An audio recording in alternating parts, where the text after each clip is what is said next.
है। हाँ कर दिया स्टार्ट। अब बेटा सुनो इधर ध्यान से, यह recall the two circles are congruent if they have the same radius. यानी कि इसने एक चीज हमको बता दी है, रिकॉल। रिकॉल मतलब कि हमने जो भी पढ़ा हो पहले या जो भी डाटा हमारे पास है सेव, उसमें अगर हम उसको खंगाले डाटा को तो हमें एक चीज पता चलेगा कि circles are congruent if they have the same radius. यानी कि किसी दो सर्कल्स में अगर रेडियस इक्वल हैं तो ट्रायंगल कैसा हो जाएगा, वो सॉरी सर्कल कैसा हो जाएगा, कॉन्ग्रेंट। सर्कल कैसा हो जाएगा, तो इसमें कौन सी नई बात है, तो हमें पता थी। अब हमें पता थी तो ये भी तो यही कह रहे हैं भैया recall the two circles are, ये जो भी है यानी कि डाटा खंगाल हमें पता है, यानी कि उस पर बेस्ड एक क्वेश्चन है। क्या क्वेश्चन है, prove that the equal code of A congruent circle subtend equal angle eight there centre. Theorem 9.1 पूरी की पूरी वही है, थ्योरम 9.1 जो अभी हमने करी है। लेकिन उसमें सिर्फ एक सर्कल था, इसमें दोनों है। मैं दोनों तरीके से बताऊंगा दोनों में डिफरेंस क्या है। मैं बना लेता हूं, पहले दोनों से समझेंगे। एक साइड थ्योरम 9.1 दोबारा से रिकॉल करेंगे हम एक बार ये, ताकि आप इसकी अंतरात्मा को अच्छे से समझ सको। ये मैंने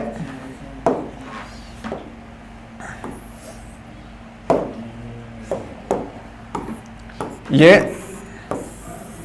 बेटा ध्यान से देखना भी, ये है मेरे पास, इसको एक अलग इसमें बना लूं। यहां साइड में मैंने ये इसको पार्टीशन डिवाइड कर दिया कि जो रिकॉल करेंगे हम अपनी एक उसमें थ्योरम में, ये सॉल्यूशन के पर्सपेक्टिव से वो नहीं है कि हम इसे करेंगे क्वेश्चन में, अगर ये क्वेश्चन आएगा तो इसे भी करेंगे, नहीं। ये सिर्फ इसलिए मैं बता रहा हूं ताकि आप दोनों को अच्छे से कंपेयर करके समझ सको कि उसमें क्या था इसमें क्या है। ठीक है, अच्छा बेटा ये कह रहा है दो कॉन्ग्रेंट ट्रायंगल है मेरे पास। दो कॉन्ग्रेंट मैं अलग से क्यों बनाऊं, कॉन्ग्रेंट मींस एक तरीके से क्लोन इसका। ठीक है, दो आ गए मेरे पास। अब ये कह रहा है दो कॉन्ग्रेंट हैं, दो कॉन्ग्रेंट सर्कल है मेरे पास, तो दोनों में क्या होगा, एक सेंटर होगा, एक सेंटर जरूर होगा इसमें। अच्छा ये रहा सेंटर, ये रहा, और ये रहा सेंटर। अच्छा दोनों की रेडियस भी इक्वल होगी अगर कॉन्ग्रेंट है, दोनों की रेडियस इक्वल होगी। ऐसे बना लूं ये बेटा, दोनों की रेडियस इक्वल है। ये बोला ना इसने, two circles are congruent if they have the same radius. नहीं भी बोलते तो हमें पता है। ठीक है, अच्छा prove that equal code of congruent circles. ये कह रहा है दोनों ही सर्कल में इक्वल कोड है मेरे पास। इक्वल कोड से मतलब है मैं कोई दो कोड ऐसी ले लूं जो आपस में इक्वल है। ये रही इतनी सी ले लेता हूं, ज्यादा हम वो नहीं करते। और इसी का ही मैं क्लोन बनाऊं। ठीक है, हालांकि मैं वैसे भी बना सकता था, लेकिन इससे अच्छे से समझ में आएगा कि इसी का ही क्लोन है ये। ठीक है, अब ये कोई कोड है यहां पे, ये रही।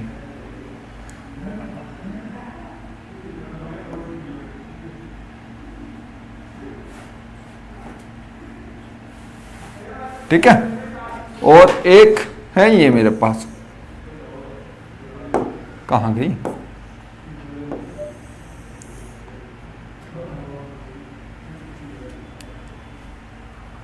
एक है ये मेरे पास। ठीक है,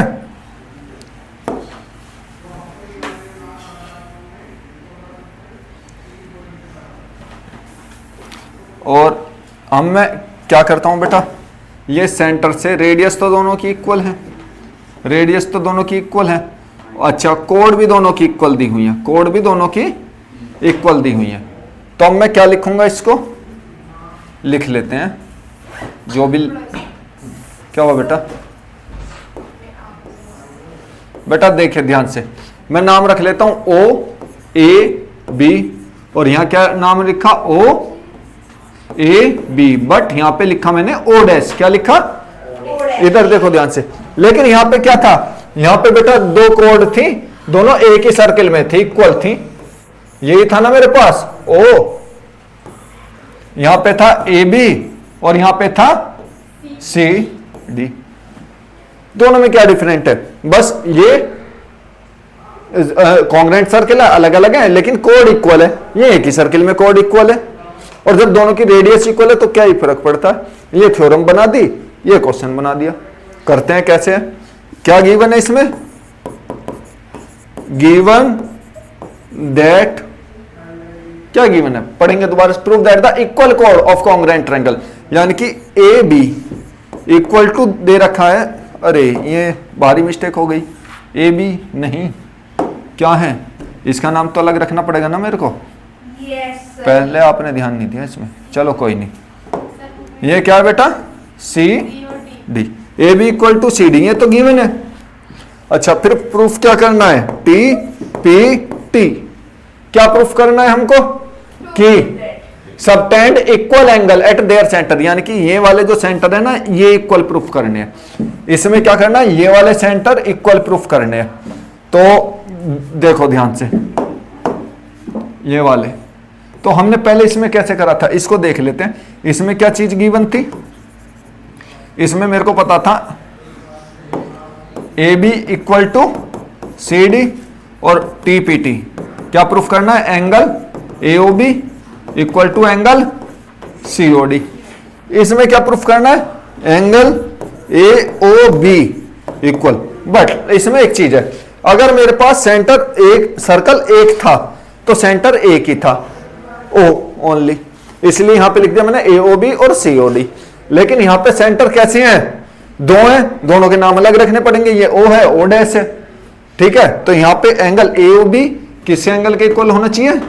सी O dash D, and this is the difference. C O dash D, ठीक है। उसमें मत देखो बेटा, इसमें देखो, फिर मैं समझा दूंगा दोबारा हिंदी में भी। तो एंगल नहीं बना तो बेटा, अगर एंगल नहीं बना तो क्वेश्चन फिर हमें अच्छे से लिखना पड़ेगा। A O B equal to angle, ऐसी गलती आप मत करना कॉपी में। ये ओ है, ये ओ डैश है, क्योंकि ये दोनों का, उसमें दोनों एक ही है, ठीक है।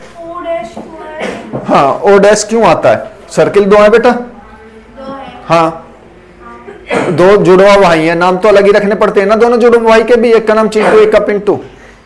ऐसे थोड़ी है घर में ट्विंस है तो दोनों का एक ही नाम रख देंगे। तो ये दोनों जुड़वा भाई हैं, दोनों कॉन्ग्रेंट है, लेकिन नाम अलग है। सेंटर ओ, ओ डैश, ये कोड है ए बी, ये कोड है सी डी, ठीक है, ताकि हम ये डिफरेंशिएट कर पाए कि हम कौन से सर्कल की बात कर रहे हैं, ठीक है। तो ये ए O B C O D, ये हमको प्रूफ करना है। अब इसको प्रूफ करने बैठेंगे हम, ठीक है। तो गिवन ही है। अब in triangle A O B and triangle C O D, यहां पे क्या लिया था हमने?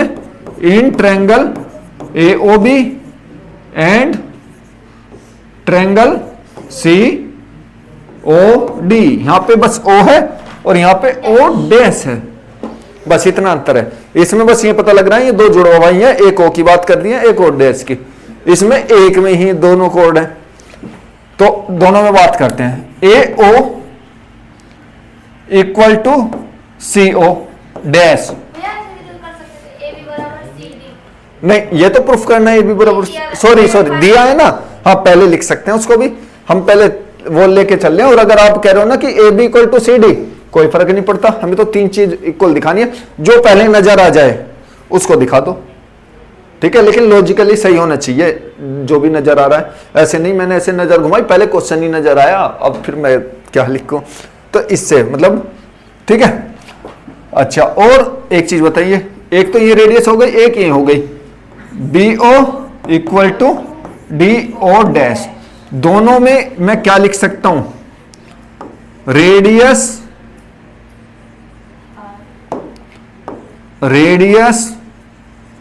उसमें लिखा था रेडियस ऑफ ट्रायंगल, क्योंकि रेडियस ऑफ सर्कल, क्योंकि एक ही सर्कल की रेडियस थी तो इक्वल ही होंगी, सीधी सी बात है, हमको पता है। यहां पे लिखना पड़ेगा मेरे को रेडियस ऑफ कॉन्ग्रुएंट सर्कल, ये बताना पड़ेगा मेरे को कि कॉन्ग्रेंट है सर्कल। ठीक है, अगर मैं नहीं बताऊंगा कॉन्ग्रेंट सर्कल है और अलग अलग है तो फिर तो सर्कल छोटा भी हो सकता है, बड़ा भी हो सकता है। अच्छा, लेकिन कोड तो गिवन है ना मेरे को, A B equal to C D, ये क्या है बेटा? गिवन है। ठीक है, तो बाय तीनों साइड इक्वल हो गई ना, एस एस एस, रूल लिख दो या फिर कॉन्ग्रेंट रूल लिख दो। यहां पे क्या था बेटा? यहां पे भी इनमें ये लिख दिया मैंने, A O equal to C O and B O equal to D O. ये बेटा क्या थे?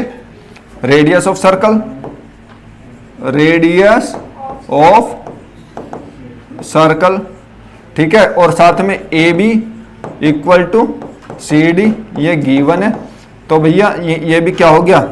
Bye S S S rule triangle A O B will be congruent to triangle C O D. अब तो घर की बात है, दोनों ट्रायंगल कॉन्ग्रेंट है तो कॉरस्पॉन्डिंग पार्ट भी इक्वल होंगे। तो ये तो समझ में आ गया ये क्या था। और हम यहां पे क्या कर रहे हैं? यहां पे बस सर्कल दो ले लिए और उनके नाम अलग रख दिए, एक चिंटू एक पिंटू। ठीक है, बिल्कुल सेम वही है। डिफरेंस क्या आ रहा है दोनों में अगर हम देखें तो बस नाम क्या चेंज हो गया, ओ की जगह ओ डैश, बाकी तो ए बी है सी डी है। कोई डिफरेंस है? नहीं है ना। तो हैं? हाँ, अब देखो by S S congruent rule क्या हो जाएगा? Triangle A O B is congruent to triangle C O dash D. Clear है बेटा? अब थोड़ा है बेटा, कॉन्ग्रेंट की स्पेलिंग गलत है। ओहो, ये तो वीडियो में आ जाएगी अब। कॉन्ग्रेंट सही है, एक बार और चेक करो। नहीं, चलिए चलिए बेटा, चलिए कोई बात नहीं। अब triangle A B by C P C T, corresponding part of congruent triangle to C D, angle A O B is equal to angle C O dash D. Hence proved. ठीक है, नोट करिए इसको। Chintu equal to Mintu.